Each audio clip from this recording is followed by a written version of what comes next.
blah, blah, blah, blah, blah, blah, blah, blah, blah. Blah, blah, blah. Okay, good. It's working. Hey, look at that. It's working. All right. Hello, everybody. And welcome to the Brick Cave Media Podcast. My name is Bob Nelson. This is the week where I would normally do my podcast by myself, but I have a very special guest today. Brought to you by Quarantine Boredom. Please welcome Jennifer Windrow. I'm so happy to be out of the house. Not with my family. It's good to have you back, buddy. Good to be back. Oh, so for everybody out there, just so you kind of get an idea, we actually had Jennifer working on a different podcast for a while, trying to work on a different podcast. At bibliofight.com, but we couldn't seem to get that rolling, and then of course the quarantine hit, and so it just kind of killed everything. And life got a little crazy. A couple of our peeps had some personal stuff going on, so it just kind of got ugly. Yeah. So I was like, "Hey, what are you doing?" She's like, "I'm bored." I'm like, "You want to come and do this?" She's like, "I suppose I didn't get a better offer." I was more excited than that. So how are you? I'm good. Yeah? Good. Tell us what's up in Jenn world. Stuck home with my husband and 2 kids and a slew of animals, and that's about it. Just trying to navigate through the crazy right now. Oh, I know, right? I know, right? It's ugly, and yeah, it's just crazy. So, right now, mostly just waiting to find out what's going to go on with school for the kids so I can figure out if I can work again. I know. That's crazy. So, just so everybody knows, we are in the Brick Cave studio. We're actually downstairs from the normal studio that we would be in. We're actually in the Brick Cave office. I've kind of converted that into a podcast studio. This is the same podcast studio that Sharon and Bruce are podcasting out of, and Bill and Patrick are podcasting out of. So I kind of, since we don't have any people here, I just converted it into its own little podcast place. So, let's just kind of get right into the meat of things. How has the book market treated you since this started? When the quarantine first hit and the stay-at-home orders and when the crap hit the fan, everything kind of really slowed down. Seeing a little bit of an uptick last couple months. Haven't been able to write, really. I've plotted 3 books. Like, I have 3 wonderful plots and 5 covers to write books for, but I haven't actually written any words right now, so... But I did see you had gotten... it wasn't an award. It was you had been assigned to be a part of something. I'm teaching for Margie Lawson. I'm teaching for the Margie Lawson Writing Academy, a developmental editing class. And I actually took a job as a developmental editor for a small press. Well, congratulations. Yeah, so Good job. That's been kind of fun. That's been a little scary because I'm pretty blunt and honest. What? And I just emailed the owner of the company that I edit for, and I said, I'm afraid this author's going to ask for a new editor by the time. She's really not going to like me. And she's like, why did you say that? I'm like, her pages are really red. So she goes, well, maybe you should send them to me. So I did. And she said, no, not that bad. And I'm like, okay, just making sure. Like, it's really bad. So it's but I like doing it. It's been fun, and the class has been amazing. So I've had some really great students. But it's very cool. It's been keeping me, while I haven't been writing, it's been keeping me busy at least, and still in the writing world. I know, so for those of you that don't know, we did make some adjustments to the podcast. So we've got actually kind of 3 separate, it's almost like 3 separate mini podcasts going, where there's the one where I do the show, and then we have a show that's hosted with Bruce Davis, Sharon Skinner, and then one that's hosted with Bill Campana and Patrick Hare. And there is, with everyone except for Bill, there is a running sort of, hey, we're just not writing right now because of all the stress and all the stuff going on. And it's funny because Bill will come in and say, oh, I wrote like 8 poems this week and been editing 3 more. And... Well, I think poems, I might be able to knock out some poems because they're quick and they're easy, and you can kind of put your emotions into them. And yeah, he's always been like that, though. I mean, I've known him 20 something years, and he's just, this is what I do, right? So, he gets up, and he writes, and he knows that that's his routine, and he sticks to So he his just does it. routine, and he just does it, and he works that poem, and he gets that poem done, and he moves on to the next one. And so by the end of each year, there's at least a manuscript's worth of poetry done, which is why we have 4 books, working on a 5th book from him right now. The real blessing in that is that he's very talented. So the things that he writes are fantastic. So he writes in volume, and he also writes in quality, which is not necessarily as commonplace as you would think. No, it isn't.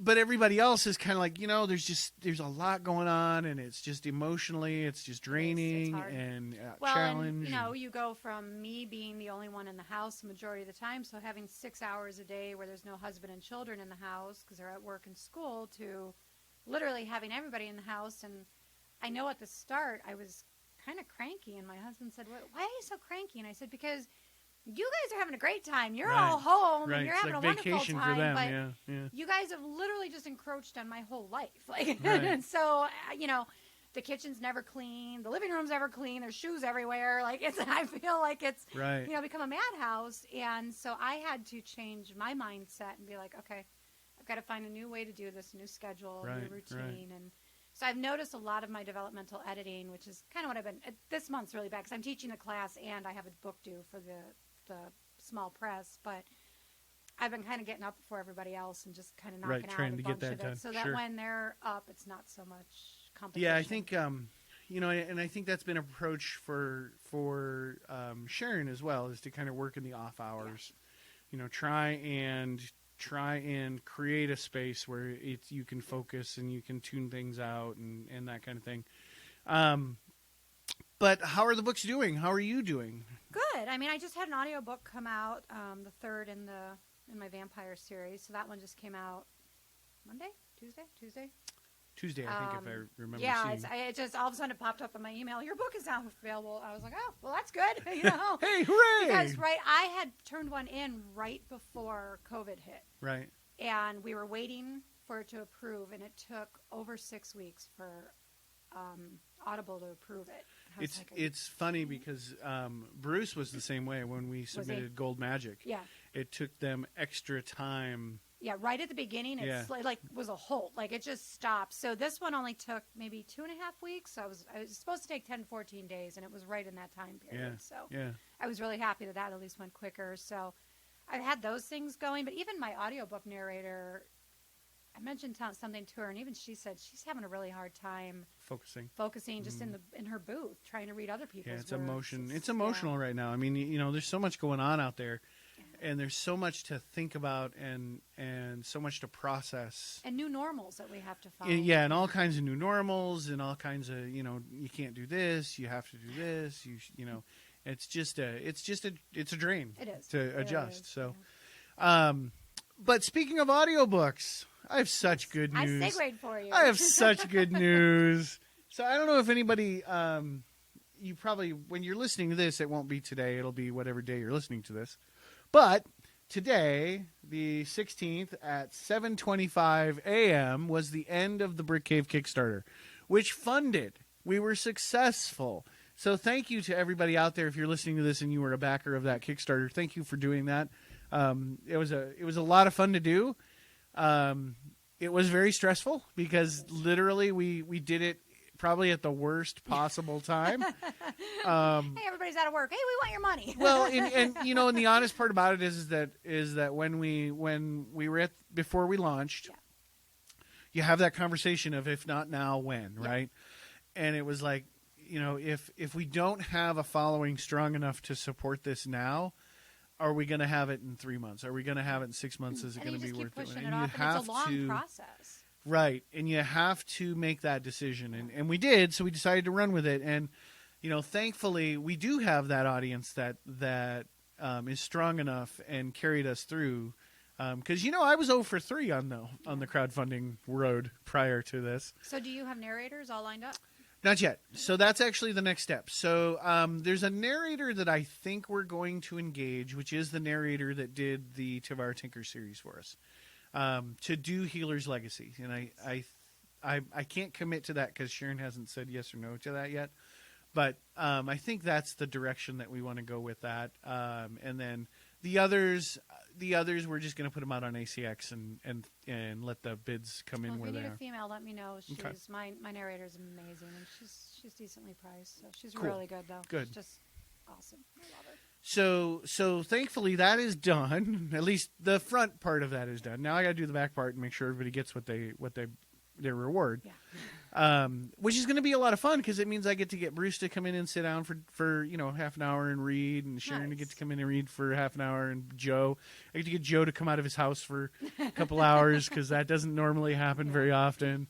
So I get him to come down and read for. I mean, it's gonna be a lot of fun to make those rewards because a lot of those rewards are exclusive audio for these guys. So thank you everybody that contributed to that. We really appreciate your support on that and getting us to that point. And of course, here on the podcast, we'll keep you posted on how that goes. So we've been trying. So one of the things, and because you've been involved in a couple of them, one of the things that we've been trying to do is do more content, create more online content for people to engage with. We did that fantastic panel. We did. That was fun. That was a lot of fun. And we did another panel after that with Sharon Skinner and Louise Robertson, and we did something else, I think. I can't even... There's so much stuff going on. Like, day job, too, is kind of like... I do 3 or 4 a day for day job, and so it's just like, wow. But we just announced another one coming up 1st of August, which is going to be an introduction to our 2 new authors. So we're adding 2 new authors. Nice. Marcus Campbell, you might have met Marcus. He was the intern here. Yeah. He is actually a poet. So we've engaged him for a manuscript for this fall. Very cool. And then Adam Marsh. I don't know that you know Adam, but Adam came to us as a referral through one of our artists. So Kinetech knows him and trusted him and said, hey, you guys should meet. And we did, and asked him for some samples, and we talked to him, and he really kind of had that right sort of go-getter, roll-up-your-sleeves, attitude. Yeah. So we've engaged him for a manuscript for this fall, so those should come out before the year's end. Nice. And you're going to get a chance to meet them. So if you are a member of the BC Book Club, so bcbookclub.com, everybody that's a member of the BC Book Club, regardless of the level, so you can do the free level, or if you want to kick in $5 a month or $10 a month, you can do that. But regardless of your level, you're going to get to be on this webinar and meet these guys. And they're really cool people.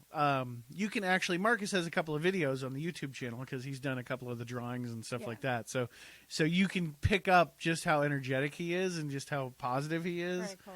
And it's going to be a lot of fun to have those guys working on new works for the press. So that's coming up August 1st at 1 o'clock, I believe. It's on the website, so you can check that out.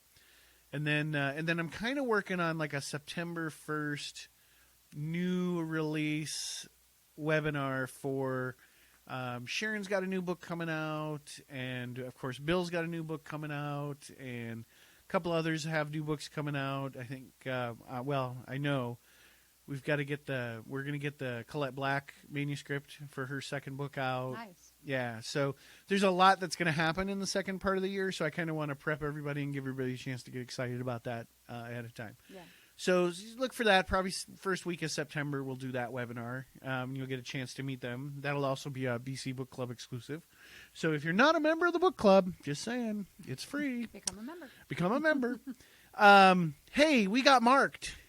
I have no clue what that means. I know. That's why I wrote it. I was like, I'm going to write this, and she's going to be like, what the hell are you talking about? I was like, I don't know what that is. So in November of last year, we filed for a trademark.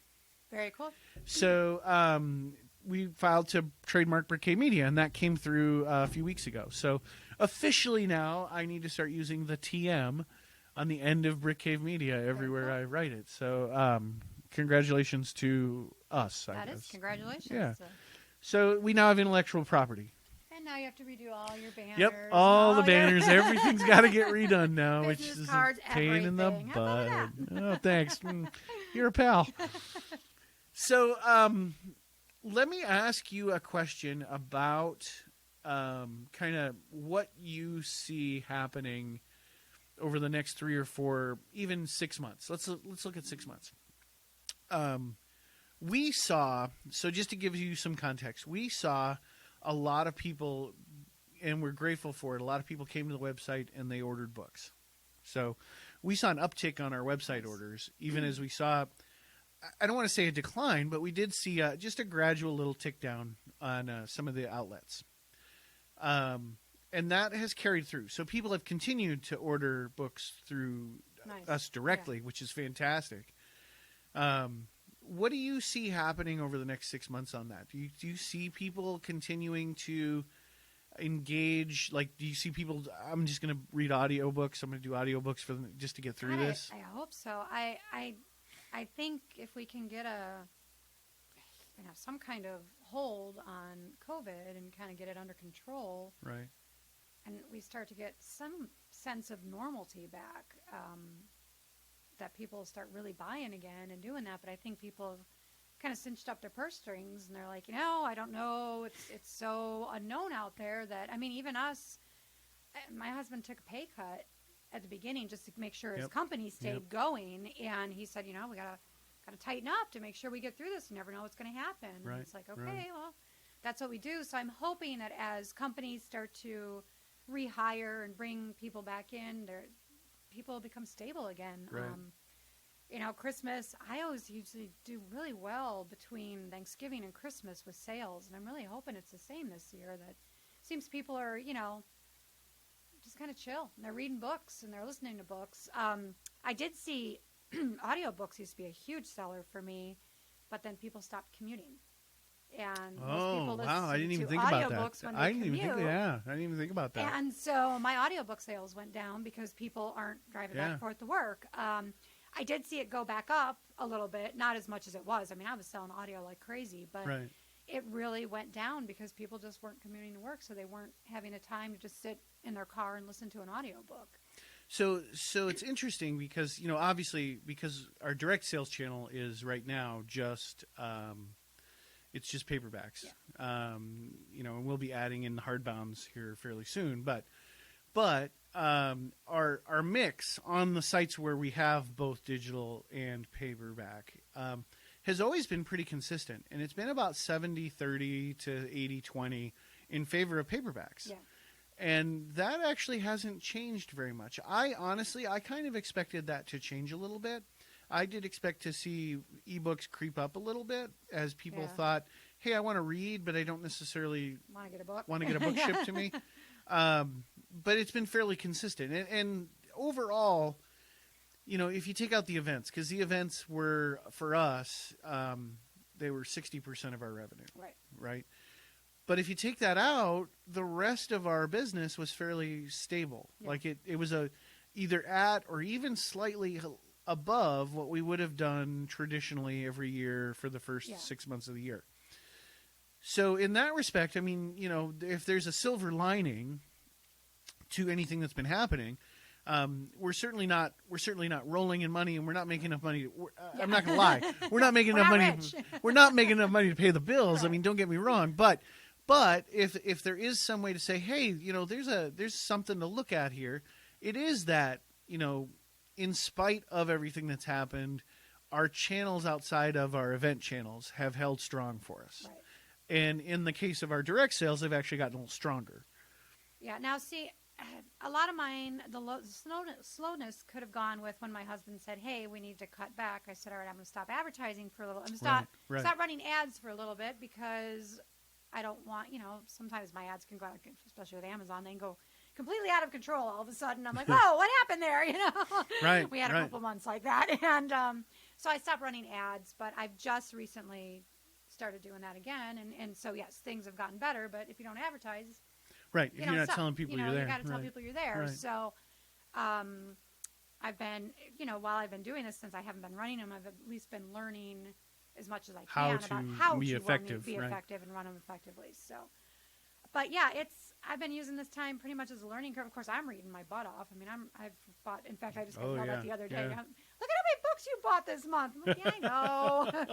It's like, I got nothing else to do. I might as well read, So doing a lot of, and we're watching a lot of Netflix. Seriously.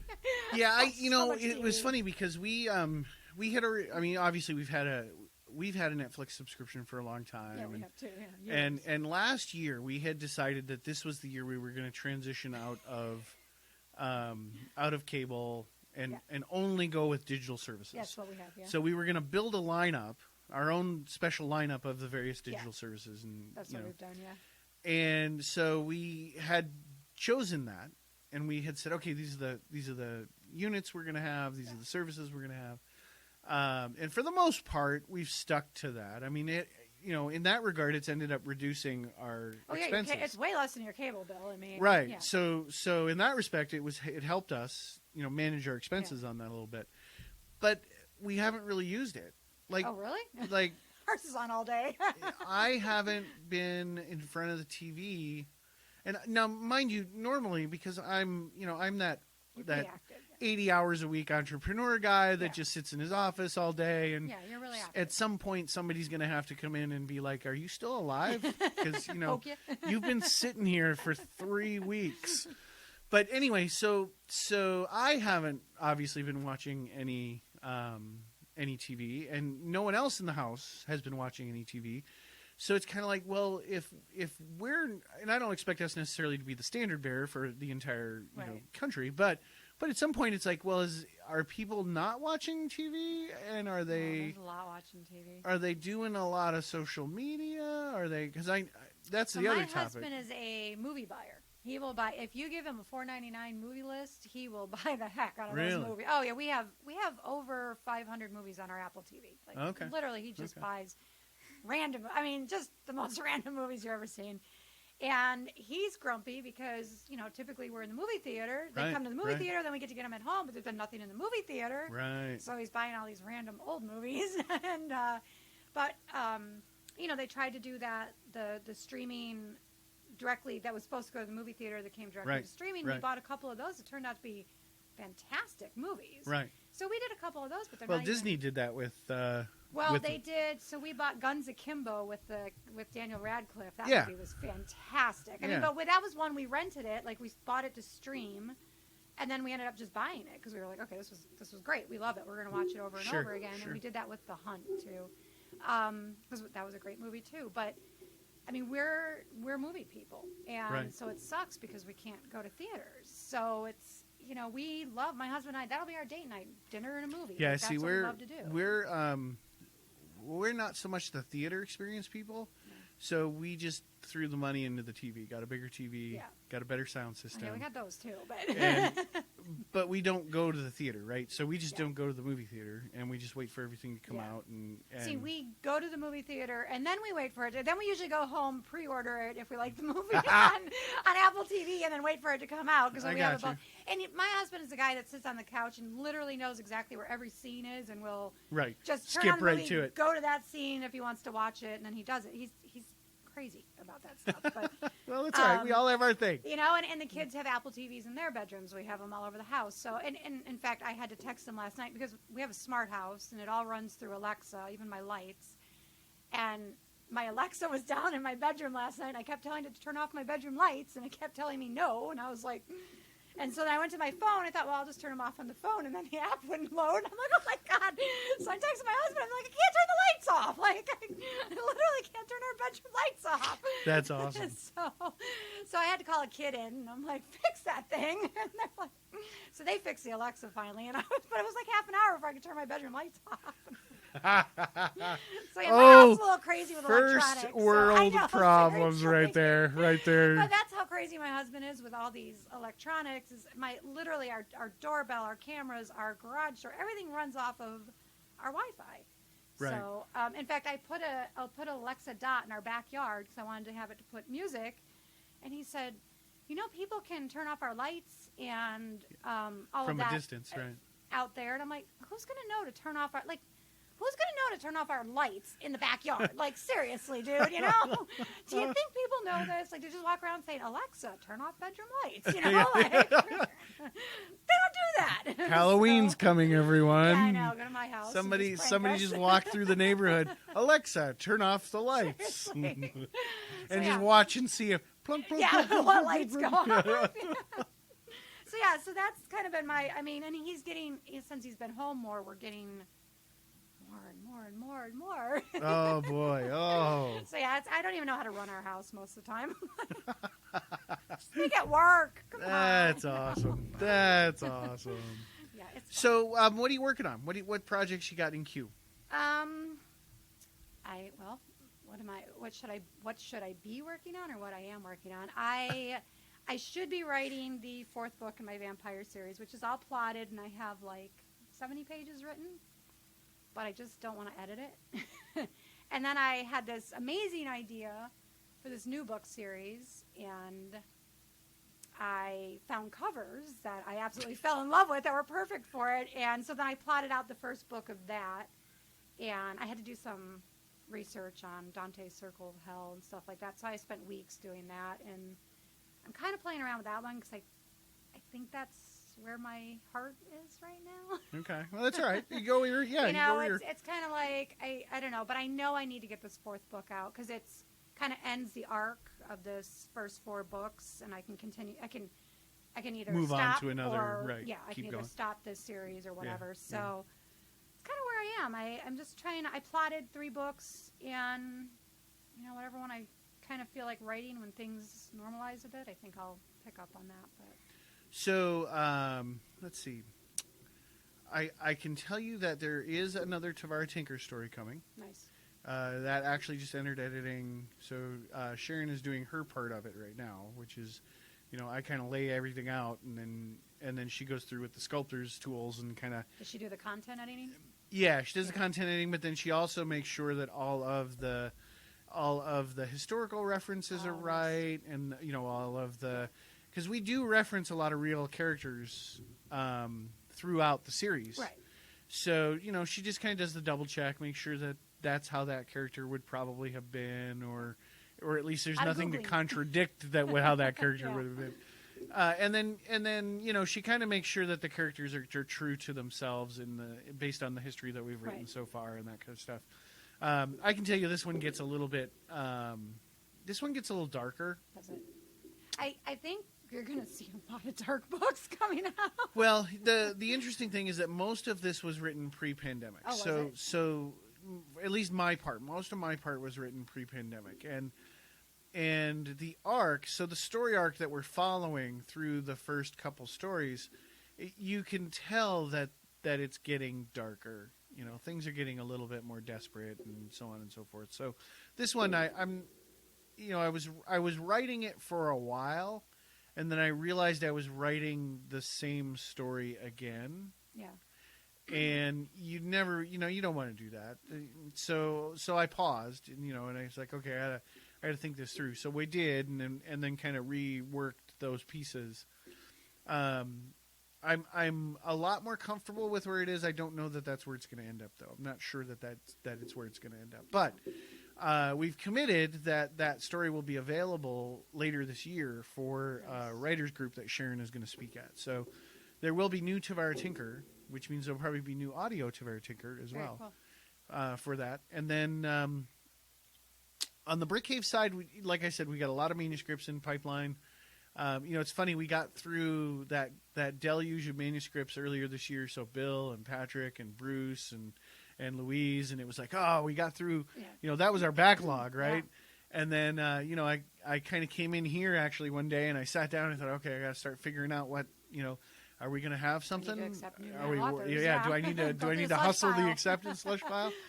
And then all of a sudden it was like, oh wait, no, I got this out in an editor. I've got this out in an editor. I've got this that just needs artwork.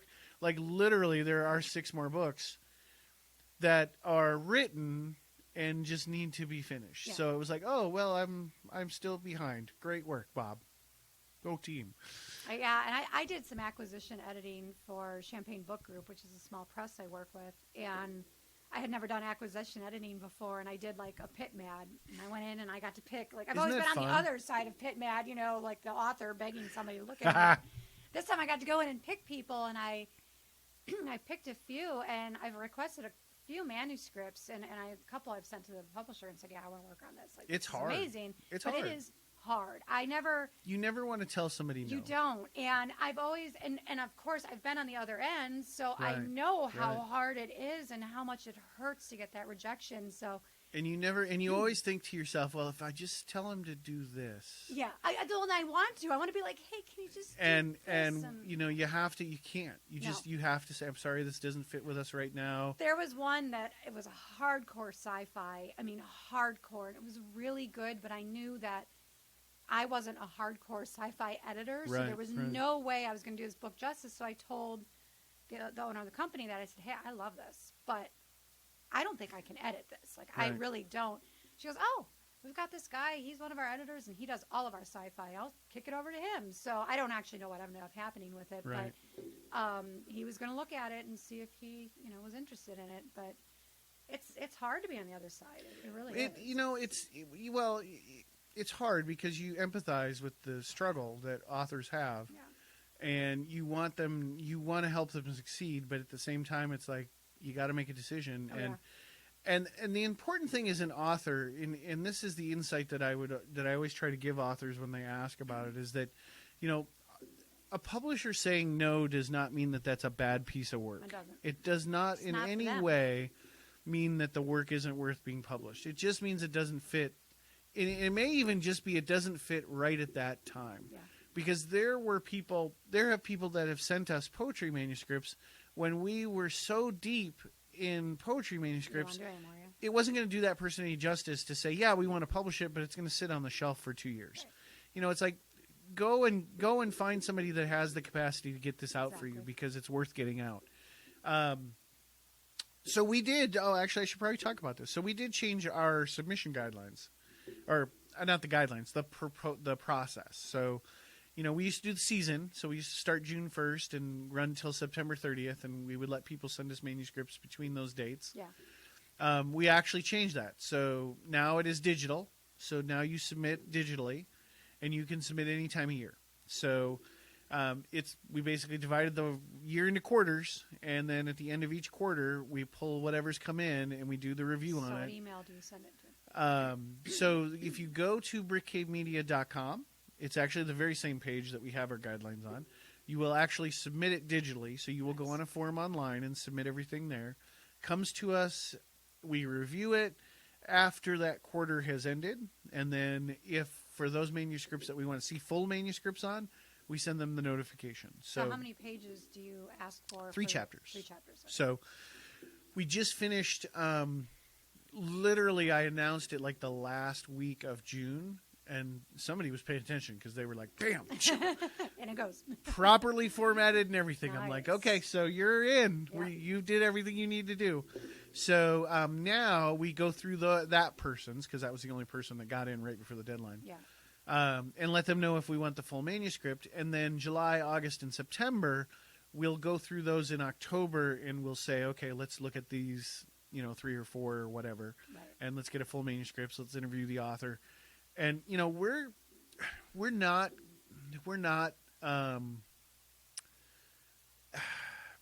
we want a certain type of author. I mean, you know this, right? Because you've been around a long time with us.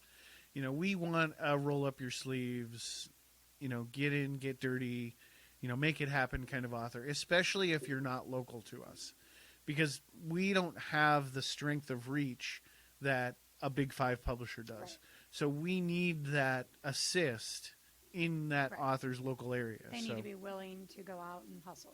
Well, they got to be willing to hustle a little bit, and they've got to be willing to work as part of a team. Mm-hmm.